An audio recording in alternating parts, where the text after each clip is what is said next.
urakeka nje hano kugira ngo dukine imikino ya papa n'umukobwa we babanye neza? Oya.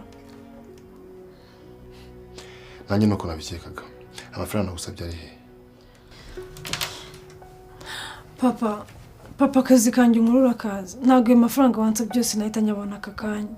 Urabizi ko udufaranga duke nsaguye ku mafagitire y'angari we ntuhereza twose. Ese ndi ndashima nicyo cyo kuvuga? Oya. Wamaye buri kimwe cyose nuko nashima nicyo cyo kuvuga, sibyo? Nabeshya? Uyo papa ntago ari Ntunyegere. Papa ntago ariko nshatse kuvuga. Udatuma kumwe nicyo cyana cyawe. Cyangwa mwese mbicana. Okay. Basi mbabara niba nkurakaje. Papa amafaranga wansabye ndagerageza nyashaka nyaguhereza.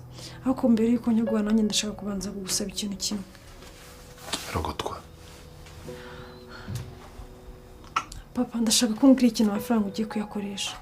Basi reka nizere ko utagiye kuyajyana mu rusimbi cyangwa ngo ujye kwishyura amadeni wafashemo inzoga. Mbabarira.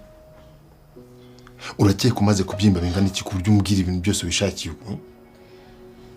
Okay, papa basi mbabarira.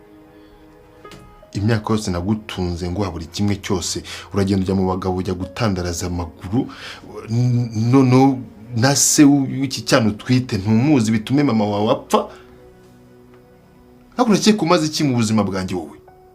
Ndi umukobwa wawe. Ziba. Umukobwa wanjye ni umwe gusa. Umukobwa wanjye ni Nina. Wagiye kwiga kujya nkamesha ishema. Apana yo wagiye gushaka digiza ubusambanyi mu nzu yanjye. Basi reka uri cyuma papa. Ni wowe gifasha ariko kandi uri mukuru ndibaza kubyumva.